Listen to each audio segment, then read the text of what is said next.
So we're going to go to what we call face-off segment. Basically what the face-off segment is going to be is that we're going to debate a topic each week.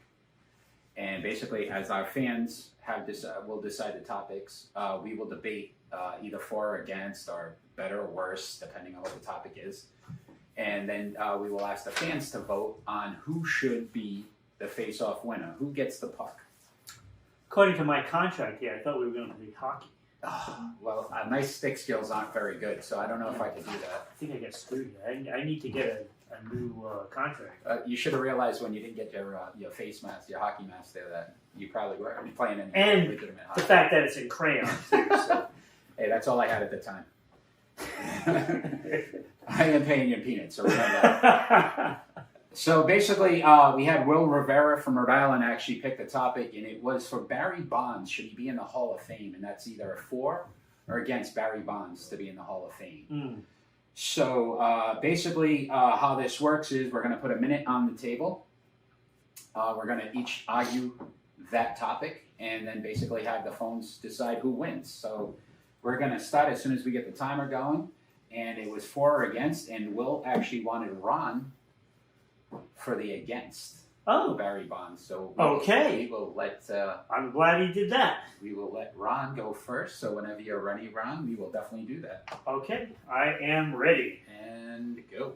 So Mr. Big Head, Barry Bonds, like all he did for like half his career is inject himself, and though we can't prove it, but his head was big enough to prove that fact. Okay, you cheated to get your stats. You cheated to get your stats. You don't suffer long injuries because that just recovers. So anything after he left Pittsburgh, you can't even count. And that's where all his great numbers were. Like, yeah, he was a good player before then, but he would not have been Hall of Fame before he went out and... It was clearly induced. And if you cheat, you don't get in. It's simple as that. Like, there's no way I would vote for him. And I hope I get a vote eventually.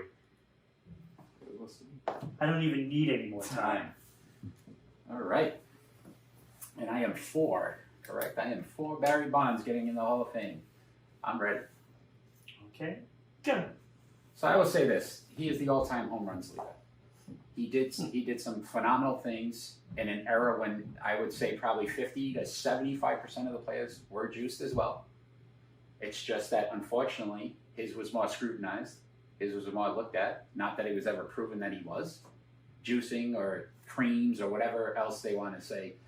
But what I would say is this. What he was doing is one of the hardest things to do, and that's hit a baseball. And that's been proven in sports. And he was doing it better than anybody else. So, to my knowledge, he deserves to be recognized for that, because I didn't see them take away his home runs or prove how many home runs.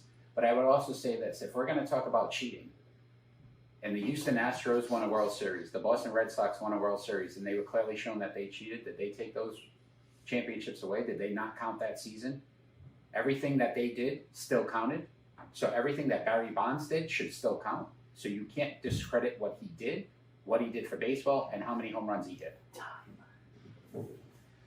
So basically, what we're asking for, clearly I won that debate. I don't think so. That face-off's mine, without a doubt. I only had to say juiced.